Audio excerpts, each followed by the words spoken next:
Moi, je vous le dis, pour Alvarez au Barça, les gars, on peut rêver. L'Atlético, il réclame 200 millions. Mais l'Atlético, il n'y a pas moyen de s'arranger?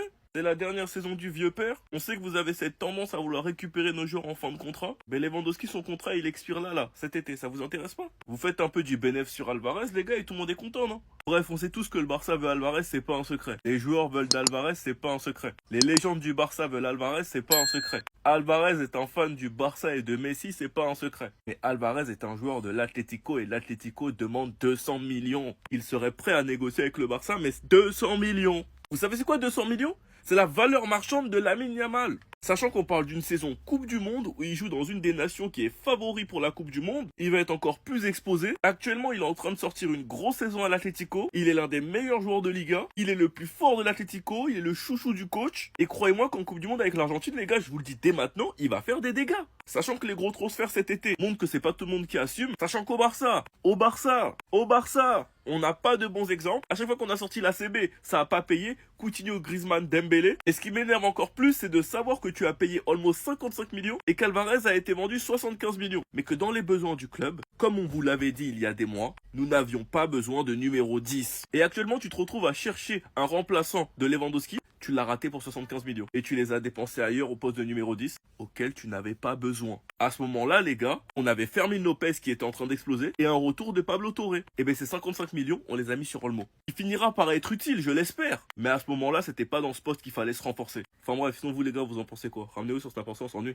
Atlético, dites-nous si vous voulez prendre tous nos joueurs. Hein. Non, dites-nous si vous êtes fan de nous. L'Atlético surveille de près la situation de Robert Lewandowski. Le club madrilène veut l'attirer libre l'été prochain, comme Luis Suarez en 2020. Donc déjà, ce transfert, il m'avait arraché le cœur, comme il avait arraché le cœur de Lionel Messi. Suarez, derrière, il gagne le championnat avec l'Atlético, et je crois qu'il finit meilleur buteur du championnat. Et ils nous ont quand même pris aussi David Villa, un de nos numéros 9 en 2014. Ça fait quand même beaucoup, là. Ils nous ont pris Suarez, David Villa. S'ils nous prennent Lewandowski, ça fera 3 numéros 9, les gars. C'est choquant. Hein, les gars, faut qu'on reparle 2 minutes de ce transfert. Hein. Coman, qui avait jeté Suarez à l'Atlético. Suarez qui retrouve une forme, limite, il avait retrouvé son prime, t'avais l'impression. Et bah, c'est ce qui peut se passer avec Lewandowski, hein, je vous jure, hein, on connaît tous Lewandowski, son expérience. Après, je pense pas qu'il va aller à l'Atlético, mais s'il y va, capable de retrouver son prime et de nous faire très mal.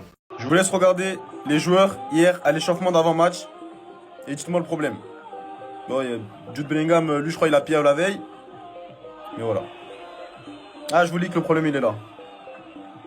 Et puis ça le fait rire. Comment toutes les images qu'on a de lui, elles sont au sol? Ah, moi je vais vous dire la vérité, hein. Soyons honnêtes aussi. Il a 18 ans et puis quoi? On me l'a vendu en mode c'est le nouveau crack d'Amérique latine. À part le voir par terre, rager, se faire pincer les oreilles, se faire malmener par des Sénégalais dans le couloir, prendre des bâtards, se faire maîtriser par Trent. Qu'est-ce qu'il fait titulaire? 10 matchs, 1 but, 0 assist. Et ça vous convient? Vos trucs de il a la hargne, il se donne, il arrive plus tôt à l'entraînement? On s'en moque, hein. Gueule, il a que 18 ans. Et puis quoi? Donner seulement le quart des minutes qu'il a joué à Bobby pour voir un truc. Après, c'est sûr, il a plus de buts que Rodrigo. Mais sortons-le du 11. Il est là par défaut. Parce que Rodrigo a dit qu'il voulait plus jouer à droite. Tu nous dis que t'es en galère parce que tu sais pas comment faire pour aligner Arda et Jude Bellingham, il manque de la place. Mais enlève-le de devant. Devant, c'est Vini Mbappé. Ensuite, Arda, Jude. Tu vois, Mendy, ensuite, soit un Valverde, soit un Camara. Step by step, faites-le rentrer en fin de match. Et dis-lui, il met des vissés là. Il glisse, il joue en mode Steven Gerrard vs Chelsea. Il est en train de nous causer plus de problèmes qu'autre chose, l'Argentin. Il vient, il stade pas, il se permet de rager, de tirer sur tout le monde. Il se permet de bouder en plus, hein. Hier, il y a eu coup franc. David Alaba, il a pris, il a tiré. Bon, il s'est blessé, il aurait peut-être dû, mais il s'est embrouillé avec Alaba parce qu'il lui a pas laissé le coup franc. En mode, c'est Gareth Bale. Gueule, j'adore son esprit de compétition, il a beaucoup d'énergie. Qui garde son esprit là-bas, là? C'est juste un rageux. Quand c'est pour rager, là, bizarrement, tu glisses pas, hein.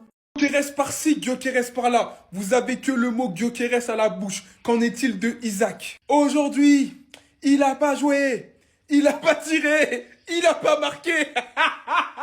Parce que vous êtes rempli de statistiques quand il s'agit de Gyökeres.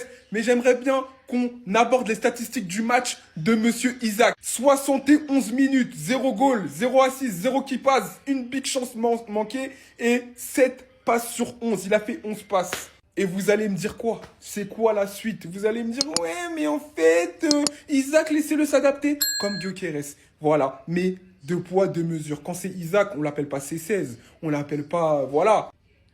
Mais quand c'est Gyökeres, vous savez très bien. Mais en tout cas, aujourd'hui, son match, c'était tellement mauvais. Moi, je pense très honnêtement que sa préparation un peu, voilà, tumultueuse, voilà, le fait que Newcastle n'ait pas laissé partir rapidement, qu'il n'ait pas pu avoir une préparation tranquille, un peu comme Mbappé il y a 2 saisons, ça l'a vraiment perturbé. Mais là, c'est compliqué pour ses débuts, tout comme toutes les recrues d'ailleurs de Liverpool, même si Wirtz a fait une bonne entrée, on va pas se mentir. Bref, en tout cas, moi, je dis ça, je dis rien. Arrêtez de parler de Gyökeres. les supporters de Liverpool. Merci.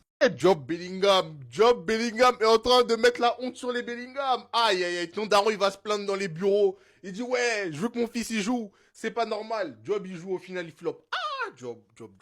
Job, tu nous as berné, en fait. En fait, Job, tu nous as berné. Tu nous as fait croire, ouais, t'as trop abusé du RP Jude. T'as abusé du RP Jude, on disait nouveau Jude, ça joue pareil. Ah, maintenant, on te met sur le terrain, tu veux pas prouver. Ah, Job, tu fais pas le job. Tu fais pas le job. Et le daron, là, il doit se sentir con. Job, il est très bon. Mais c'est pas Jude, les gars. Ce n'est pas Jude. Bien que, vas-y, ils se ressemblent, ils ont le même style. Ils s'habillent pareil, on dirait c'est les mêmes. Finalement, ce n'est pas les mêmes. Jude, il est arrivé à 17 ans. C'est-à-dire que c'est pas le même talent. Les Bellingham, déjà, Dieu vous a donné Jude. Et vous forcez pour faire de Job, Jude. Mais Job, c'est pas Jude, parce que Job, c'est... Parce que Job, c'est... Arrêtez de forcer, soyez reconnaissants. Déjà, en plus, Job, déjà, pour lui, je trouve que Dortmund, c'est déjà très bien. C'est une belle carrière qu'il est en train de commencer à créer. Mais ce n'est pas Jude, c'est un par famille, sinon ça devient quoi? Vous voulez que Dieu vous donne tout? Et nous alors, on va vivre comment? Donc Dieu, il donne tout le talent à votre famille. Abusez pas les frères.